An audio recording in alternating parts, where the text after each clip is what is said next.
Hey, what's happening? Jason Woodland here with Always the Journey TV. We are back again, rocking and rolling with these wonderful interviews. We're on number 8. Like I have to show you my hands. I think you understand what 8 means, but it's been sort of fun anyway. So today I've got a very dear friend that I'm about to introduce, but something I thought was just sort of funny. I said, you can hang out in the green room until I bring you on, but I happen to be in the green room. My paint is green. And no, I didn't paint my room green. It was like this before. And I might actually, I am thinking about maybe going gray. And I'll have to talk to my friend that I'm about to bring on. So anyway, it's another beautiful day in Salt Lake City, Utah. And we are in November. And I'm enjoying another nice rooibos tea again. Today it's green rooibos. Green Rooibos Supreme, to be exact, and it's absolutely wonderful. And it tastes like it's got a hint of cinnamon. So that's been a nice thing. So anyway, I would like to now introduce a dear friend. His name is Rick Hepner. He's the owner of Next Level Consulting.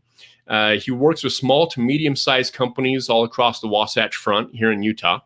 His main business focus is operating an interior painting company for both residential and small commercial properties. And we're going to do a deep dive on that. He also works as a commercial photographer and designer. Rick is native to Washington, D.C., where he lived and worked. And then he's also lived and worked in Salt Lake City since 1994. It's sort of fun because just yesterday I interviewed my friend Kate Greenwood, and she spent 7 years in Washington, D.C. So Rick's experience includes many years as a small business owner, 20 years producing TV, and 8 years in business-to-business sales. Rick is an avid motorcyclist, and he says he's a pretty good cook and baker. I somehow didn't realize that, and so I'm hoping that he's going to make me some cookies for Christmas or something. Anyway, when not working in the Wasatch Front, Rick really enjoys spending his time out in Japan. So that's really cool. Ladies and gentlemen, please allow me to introduce my good friend, Rick Hepner. What's up? Good morning, Jason. Everything's up, everything's down. We're somewhere in the middle, and life is dynamic. I love it. So, as you see, I really enjoy blue skies and let's see here, sunsets. So I've got this as our background, so we can enjoy that while it's nice and snowy outside. So what's going on this morning? Everything good? Well, everything's good because we're doing this on a Thursday. I'm on the heels of a BNI chapter meeting, and BNI is a prominent part of my business and social life. And it's always fun to be there and connect with my other buddies in the group, and we work together to know each other better and help each other grow and succeed in business and personal development. Nice. That's awesome. I've always appreciated what BNI does. I've never been a member of a chapter before. I've got something that we do on our own, but that's really cool that you're part of that. And you've been involved in that for quite some time too, right? Yeah, that's about 3.5 years now. So yes, I am immersed in the process. Okay, cool. So today we're going to do a little bit more of a deep dive on your businesses, but one of them in particular. But I'd like to get a little bit closer of an understanding. So you've got Next Level Consulting, you've got your commercial photography business, and you've got your painting business. Can you give me just sort of a brief overview of what the consulting business looks like for you? Sure. About a dozen years ago, I was thinking that I wanted to be doing some different things with some of the knowledge and experience I've picked up living in various parts of the United States and having worked in several industries and had a lot of different jobs and different bosses and coworkers and neighbors.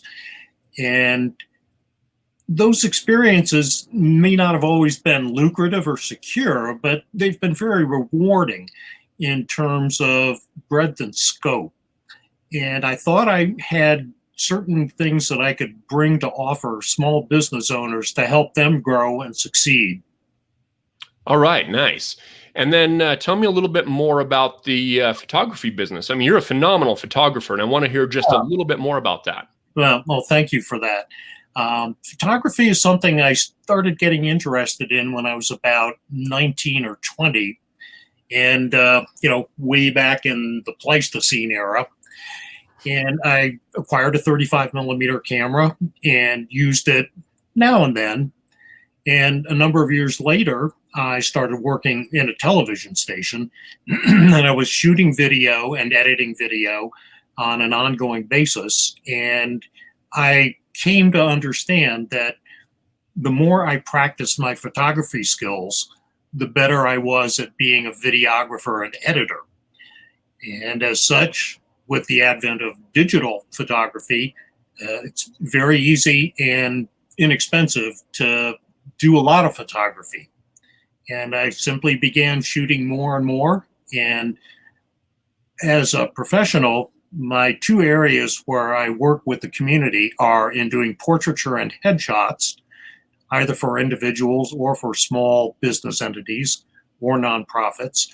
And I also do event work, which is a little more photojournalism and involves attending formal staged events and capturing the primary activities, which are typically presentations and awards, but also to get the flavor of the event by shooting a lot of candids of the attendees. And those turn around very quickly. Many of those that I do as pro bonos for local nonprofits, where I have a personal connection to the principles and often to the mission statement.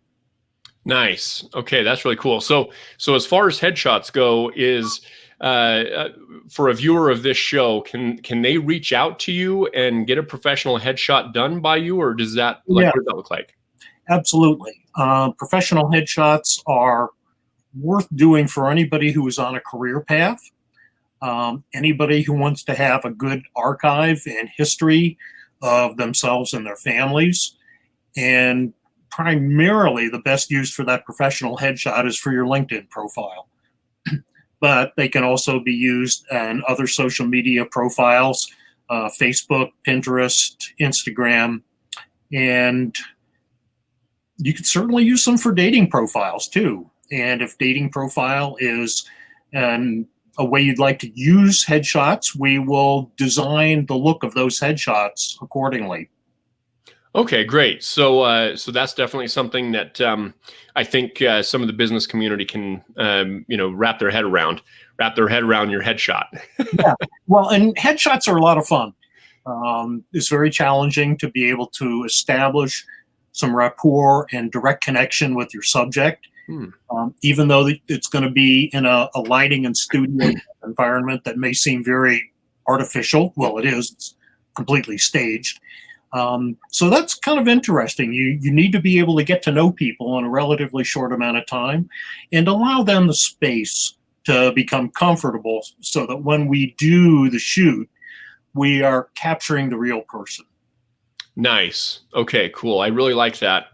And of course, I'm going to ask you in a little while how people can get a hold of you for both photography and headshots as well as your painting business. And now I'd like to do a little bit more of a deeper dive on the painting side of things, because that's really interesting. You're a photographer, you got a photography business, and then you've got this painting business, and they seem sort of like they're worlds apart, but you've got a really interesting perspective regarding the two and how they sort of can combine. Can you tell me a little bit more about your original inspiration getting involved in your painting company all to begin with? Well, that kind of goes back to being quite young. I started working in the construction industry at about age 20 and spent a number of years employed there and had wanted to learn how to be a carpenter and had the opportunity with good mentors to gain an apprenticeship in that and stayed at that for about 8 years. And after 8 years, I decided to go back to college and I wanted to study political science and film and television and ended up working in a TV station. Ultimately, through the course of many moves and many career changes, I ended up returning to self-employment in 2003 and decided to ply my carpentry trade, but not as an employee, but as an independent business owner and working directly with clients. So I did the carpentry and handyman and remodel renovation work up until about 5 years ago. And I realized I was painting on almost every project. And painting's more fun. It's less onerous. With carpentry, you can often drag out, set up, and operate a whole lot of different tools on a small task. And painting seemed to be a much more simple and more fun way to do the same thing of providing a livelihood. And that's worked out. Yeah, I can definitely tell that it has for you because you're extremely talented with that. And for my viewers, I've personally hired Rick to come out and do painting at our house. And your attention to detail, I mean, it's meticulous. All the way from not only the paint job itself, but the way you treat your brushes, the way you treat your paint cans, the way you treat your rags. And I know that might sound sort of like, well, what does that matter? Well, it matters because the more attention you pay to or the attention to detail in every single aspect of your craft, it means that everything is going to come out in sort of a perfect sort of masterpiece, so to speak. Can you tell us a little bit more about that, about the business itself and your attention to detail and what that looks like? Well, there's an old saying, and I'm not sure if this is Zen, but I've seen it multiple times, and I think it fits. And the saying is, how you do anything is how you do everything. And yes, I'm marginally OCD about the attention to detail. And I'm also very independent, which means that I want to do it the way I believe it ought to be done. And that's why I'm self-employed, so that I can bring my own take on the process and the work to the forefront and be free. In terms of how the painting and the photography overlap, they do seem quite disparate. Yeah. But they both involve fundamental elements in common. And those elements are light and shadow and color or absence of color and texture and pattern, composition, many elements in common there. So as unlike one another as those endeavors may be, they really do have a lot in common. And I can take my own learning and experience from one realm and transpose it into the other realm. Wow, that's that's interesting. And when you were here painting, being able to talk to you about the process and the experience, it's sort of funny. And I think I told you about this. So many moons ago, I was a graffiti artist. Yes. And so I understand the concept of painting on some level. Of course, the what you're doing and what I was doing in painting artwork and pieces was definitely a bit different with spray paint as opposed to brush and so forth. But there takes an eye for particular types of detail, for particular shading and lighting and the way certain walls interact with each other. And I hadn't thought about that for, honestly, I don't know, maybe 18, 20 years or something until you came over and you were re-explaining some of those things. And it was both nostalgic and educational at the same time. Oh, well, that's really cool. I'm glad to hear that. Yeah, I knew of your career as a graffiti artist. And I don't know about career per se, but it's all good. Well, okay. We'll call it. You can call it that. Well, let's call it your graffiti period. Yes, yes. And that kind of opens an entire topic about art and public art and what constitutes capturing the moment and capturing the tenor of the times. But that's all I'm going to say on that, because I think we're probably on the same page that way. Yes. Well, and it actually connects to your photography, because what you just said connects directly to that again. Yeah, no question about it. And part of my photography and television work was in journalism, and my event photography is more journalism oriented. It's really to capture the essence of the event and tell the story, both in the formal aspect of it and the informal aspect of it. And when these photographs are posted, typically to a group's social media platform and put into their archives for future use. We do want to see all those elements of it, and they serve to help illustrate the event for the people who couldn't be there. And then they help to keep the buzz of the event going in the audience in the newsfeed. Yeah. If it's an annual event or something that comes around on a recurring basis, when they're promoting the next event, they have all these visual images they can draw from to help create the collateral to support the upcoming event. Nice. Okay, I like that. So, as far as let's say the painting business, is there a job too big or too small? Tell us a little bit more about that. It's hard to say that there's a job too small. There are aspects to painting that it's better to paint a larger area than to try to fix a bunch of little spots. Mm-hmm. You have a wall, for instance, that has need of surface repair, and it's just in one area. It's better to do the repair and just paint the entire wall field. And that way you're less likely to be aware that it's been repaired. In terms of being too large, yes, it's entirely possible. I work by myself almost all the time. Mm-hmm. And it's not so much that the jobs may be intrinsically too large, but they may be so large that working by myself or perhaps with one other person, I'm not able to turn them around to completion in a quick enough time to make it suitable for the client. Okay. So what would you say is, as far as sort of narrowing this down so a viewer can say, you know what, I actually think I might have the perfect project for Rick. What would you maybe say is potentially too big? Because, of course, everybody that's painting is on some level of a time crunch, right? Whether they don't want to have stuff in their hallway in their home or they're opening a business or something.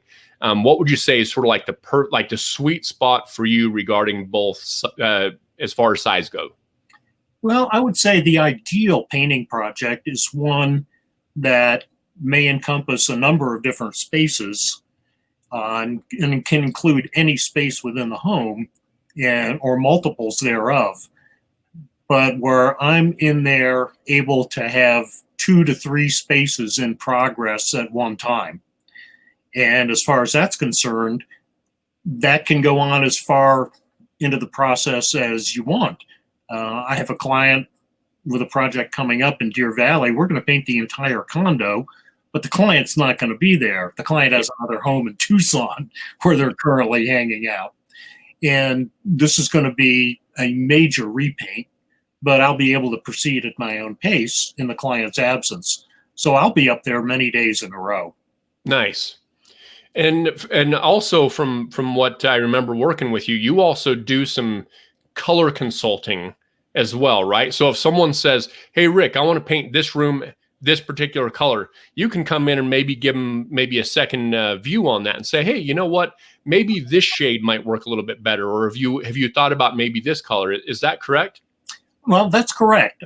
There are aspects to color that need to be taken into account that are very important. And the first thing is that the perception of color to the human eye and brain is extremely individualistic. It's very subjective. To be able to look at a color swatch and envision how that color may play out in a particular space is a starting point, but it's not the end point. And when a client is looking at several colors or shades and tones, it's very simple to obtain sample quarts of several colors and get them onto boards that are approximately 1.5 feet square, pre-paint those to a finished appearance, and provide those to the client, and lets the client look around the room and hold a larger area of that shade or tone adjacent to the other elements in the space that are not being changed. That is to say, not really likely they're going to be changing the flooring. They're probably not going to be changing the furniture. And they also need to be able to see how that color is perceived under different conditions of light. Hmm. because the color temperatures of light vary depending on the light source. In direct sun, it may look one way. Indirect daylight may look another way. And under artificial lighting, it may be looking a third way. So to be able to compare these colors under varying conditions, including the adjacencies like flooring, furnishings, prominent artwork, that doesn't speed up the process for the client, but it gives them a much clearer picture of how that color is going to be once it's applied. And once it's applied, they're going to be living with it. So we really want to do what we can to get that right out of the gate. Nice. Okay. And a couple of other things I wanted to sort of drill down on. So let's say in a hallway where there's sort of dings and marks and stuff like that, as part of your service, you will go through and sort of do light patchwork to make sure that the wall is smooth again before you paint. Is that correct? Well, that's correct. Surface preparation is where it all starts. Down protection for flooring and any furnishings in the space. And then we need to undertake finding all the flaws. And there are some things you can do to help yourself out.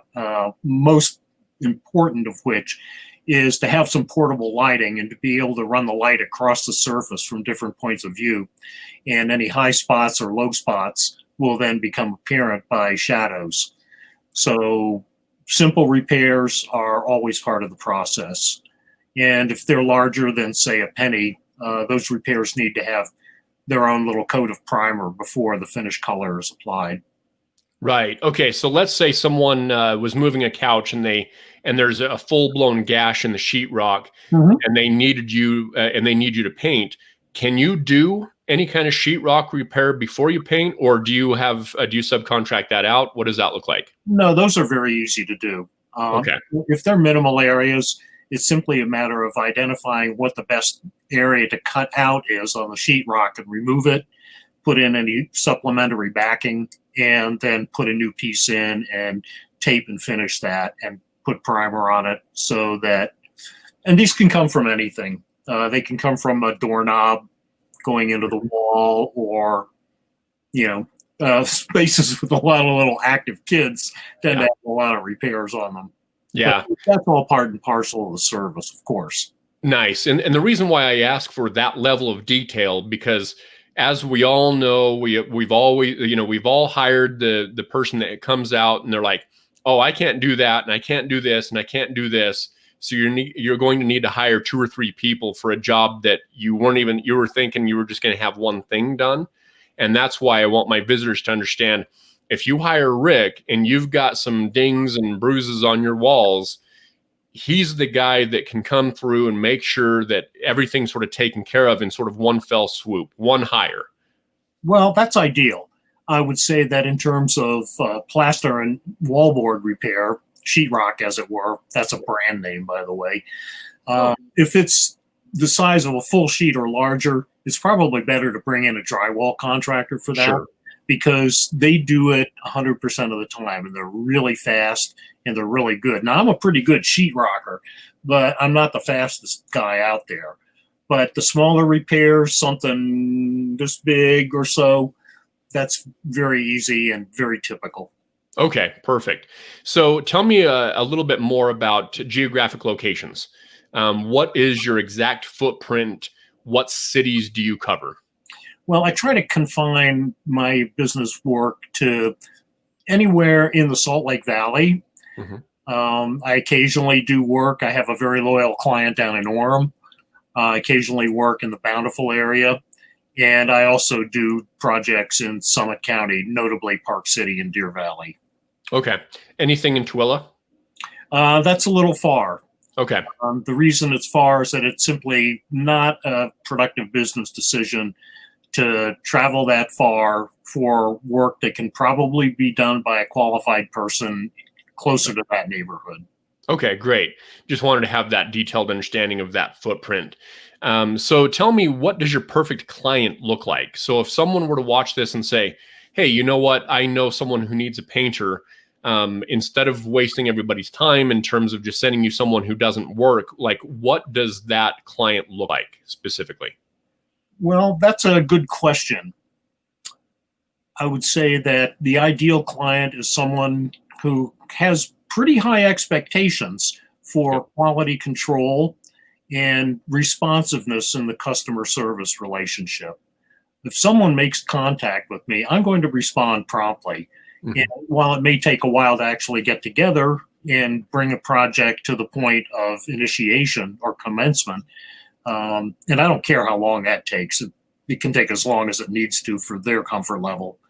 But I want them to know that I will be responsive. I'll show up when I say I'm going to show up. Mm-hmm. And they're going to get that attention to detail. Once I get in there, I don't really think about the outcome of the job because I know how it's going to come out. And if the client wants to stand there and chat with me for half an hour because they want to get to know me and vice versa, I'm okay with that too. I want the relationship to endure beyond the completion of the project. I love that. Yeah, I want to do everything I can to ensure that they're going to call me again, that they're going to make good qualified referrals to their friends and family.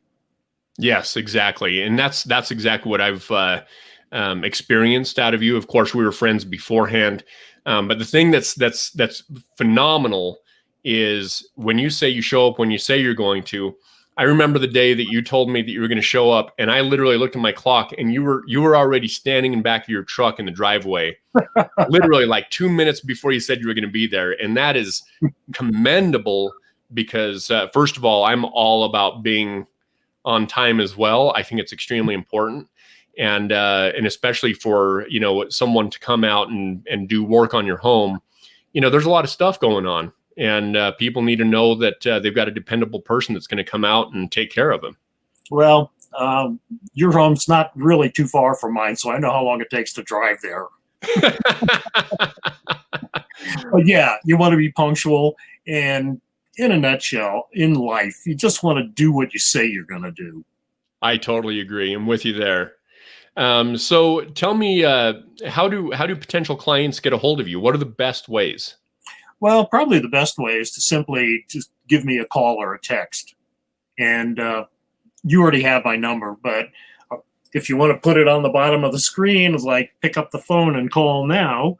I can be reached at area code 801-573-4546. And I'm responsive to the phone up till about 10 p.m. Nice. Okay, I like that. And we're going to try something here for really quickly. Let's see. Is this uncharted territory here, Jason? Yeah, maybe it's a little bit too uncharted. Actually, no. I think we can do this. Okay. Watch this. This is sort of funny. Okay. What is your number again? 801-573 4546.